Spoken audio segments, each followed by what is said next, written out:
해줘. 음, 피터팬. 옛날 옛적 런던에는 웬디라는 소녀가 살고 있었습니다. 웬디는 동생 둘, 존과 마이클과 함께 부모님과 행복하게 지내고 있었지요. 어느 날 창문을 통해 이상한 소년이 들어왔어요.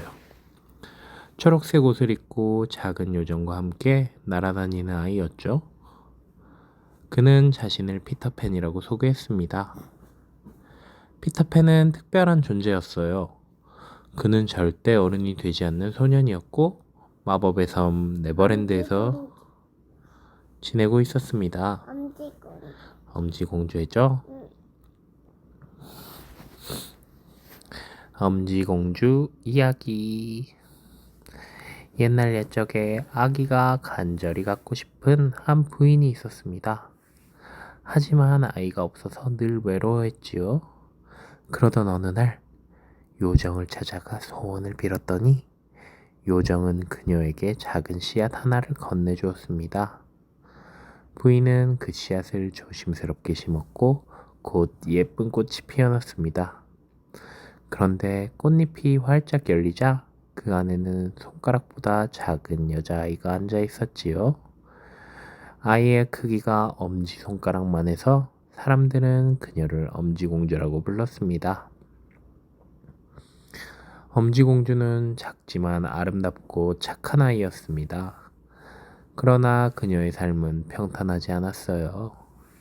어느 날 큰 모디에 있던 연잎에 잠을 청하던 엄지공주를 두꺼비가 발견했어요. 두꺼비는 그녀를 납치해 자기 아들과 결혼시키려 했지요. 엄지공주는 울면서 도움을 청했고 연못에 살던 작은 물고기들이 불쌍히 여겨 연잎의 줄기를 끊어주었습니다. 그래서 엄지공주는 도망칠 수 있었지만 계속 새로운 시련이 기다리고 있었어요. 엄지공주가 숲속에서 길을 잃었을 때 풍뎅이가 그녀를 데려갔어요. 하지만 풍뎅이들은 그녀가 자기들과 다르다며 따돌렸고 결국 엄지공주는 쓸쓸히 숲속으로 돌아와야 했어요. 겨울이 되어 추위와 배고픔에 시달리던 그녀는 들쥐의 도움을 받아 지하 땅굴에서 지내게 되었어요. 들쥐는 친절했지만 이웃인 부자 두더지에게 엄지공주를 억지로 시집 보내려고 했어요. 두더지는 따뜻한 집과 음식은 넉넉했지만 햇빛을 싫어하며 땅속에만 사랑하는 존재였죠. 햇빛과 꽃을 사랑하는 엄지공주는 결혼을 하고 싶지 않았어요. 땅굴 속에서 엄지공주는 상처 입은 제비를 발견했어요. 모두가 쓸모없다, 그냥 죽게 두어라 라고 했지만 엄지공주는 틈틈이 돌보며 몰래 먹이를 주었어요. 다행히 제비는 건강을 회복했고 따뜻한 봄이 오자 하늘로 자유롭게 날아올랐습니다. 엄지공주는 두더지와의 결혼식을 앞두고 절망하고 있었는데 바로 그때 도움을 준 제비가 다시 나타났습니다.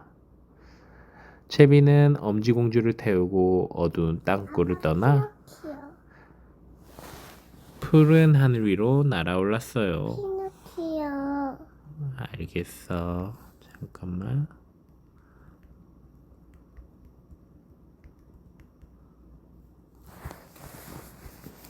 해줘.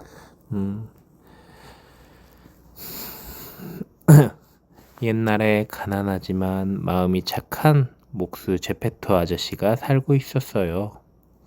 하루는 나무를 다듬다가 갑자기 이렇게 중얼거렸어요.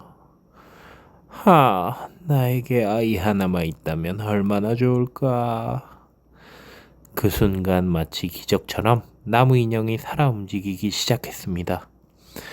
제페토 아저씨는 그 인형에게 피노키오라는 이름을 지어주고 아들처럼 키우기 시작했어요.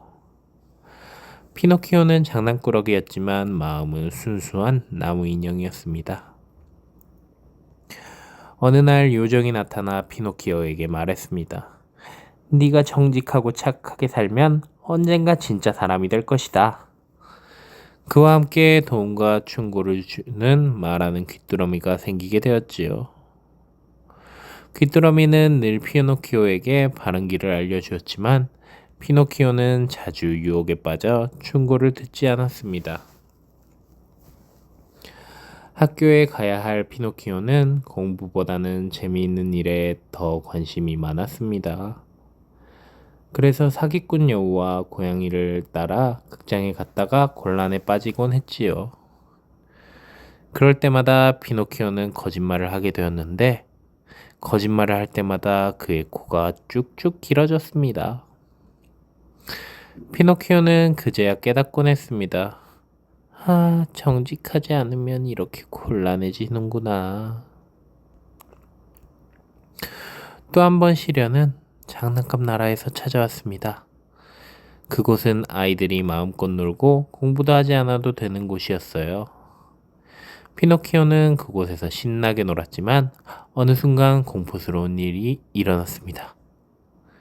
장난감 가게에 게으르게 지낸 아이들은 모두 당나귀로 변해버린 것이죠. 피노키오 역시 귀와 꼬리가 자라는 끔찍한 일을 겪었지만 용기 내어 탈출할 수 있었어요. 그러던 어느 날 피노키오는 바다에서 큰 고래에게 삼켜져 버린 제페토 아저씨의 소식을 듣게 됐어요. 그는 용기 있게 바다로 뛰어들어 아버지를 찾아 나섰어요. 고래 뱃속에서 마침내 아버지를 발견한 피노키오는 함께 지혜롭게 빠져나와 아버지를 구할 수 있었어요. 그제서야 피노키오의 마음은 완전히 변했고 그는 더 이상 장난꾸러기나 거짓말쟁이가 아니라 용감하고 정직하며 부모를 사랑하는 아들이 된 것이지요. 이 모습을 본 유정은 마침내 마법을 걸어 피노키오를 진짜 인간 소년으로 만들어 주었어요. 제페토 아저씨는 눈물을 흘리며 피노키오를 꼭 안았고 두 사람은 행복하게 살았답니다.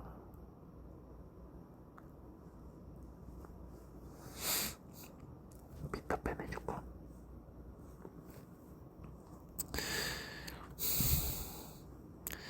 피터팬에게는 항상 함께하는 작은 요정 팅커벨이 있었어요.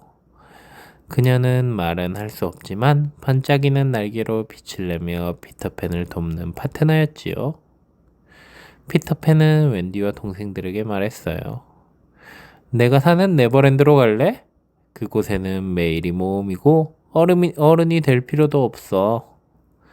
처음엔 믿기 어려웠지만 피터팬은 신비한 요정 가루를 뿌려주었고 웬디와 동생들은 하늘을 훨훨 날 수 있게 되었어요. 그들은 밤하늘을 건너 별들 사이를 지나 네버랜드로 향했지요. 네버랜드는 상상 속에서만 존재할 것 같은 신비한 섬이었어요. 해적, 인디언, 인어가 살고 있었고 잃어버린 아이들이라는 특별한 친구들도 있었어요. 피터팬은 이 아이들의 대장으로 아이들과 함께 신나는 모험을 즐기며 지냈어요. 하지만 네버랜드에는 무서운 적도 있었어요. 바로 해적선의 두목 후크 선장이었죠. 그는 날카로운 갈고리 손을 가진 무시무시한 해적이었는데 늘 피터팬을 잡으려 했습니다. 왜냐하면 예전에 피터팬과 싸우다 한 손을 잃고 갈고리를 달게 되었기 때문이죠. 게다가 피터팬이 장난을 많이 쳐서 후크는 늘 분노에 차 있었어요. 후크 선장은 또 다른 공포에 시달리고 있었어요. 그건 커다란 악어 때문이었는데요. 악어는 후크의 손을 삼킨 뒤 그 맛을 잊지 못해 늘 후크 뒤를 쫓아다녔어요. 다행히 악어의 뱃속에는 똑딱거리는 시계가 들어있어서 똑딱 똑딱 소리가 들릴 때마다 후크는 황급히 도망치곤 했어요. 웬디와 동생들은 네버랜드에서 즐거운 시간을 보냈지만 웬디는 점점 집이 그리워졌어요. 아이들을 돌보는 역할이 자신에게 주어지자 언젠가 다시 어른이 되어야 한다는 생각을 하게 된 것이죠. 그런 틈을 타서 후쿠 선장은 웬디와 동생들, 그리고 잃어버린 아이들을 납치해버렸어요. 그는 배 위에서 아이들을 위협하며 피터팬은 절대 오지 못할 거다 라고 말했죠. 하지만 바로 그 순간 피터팬이 나타났습니다. 피터팬은 용감하게 해적들과 맞서 싸웠습니다. 요정 팅커벨과 잃어버린 아이들은 힘을 보탰고 결국 후쿠 선장은 악어에게 쫓기며 바닷속으로 달아나 버리고 말았어요. 큰 전투가 끝난 뒤 아이들은 모두 안전하게 구출되었죠. 웬디는 피터팬에게 말했어요. 네버랜드는 정말 멋진 곳이지만 난 가족들이 있는 집으로 돌아가야 해. 어린이 되는 것도 정말 두렵지만 그것 또한 우리 삶의 일부니까. 피터팬은 잠시 말을 잃었지만 결국 웬디의 마음을 존중했어요. 그래서 다시 요정의 가루를 뿌리고 아이들을 데리고 런던으로 돌아갔습니다. 웬디와 동생들은 무사히 부모님의 품에 안겼고 잃어버린 아이들 몇몇도 웬디네 집에서 살기로 했어요. 피터팬은 여전히 네버랜드에서 모험을 즐기며 살았지만 가끔은 런던으로 날아와 웬디와 친구들을 찾아가곤 했습니다.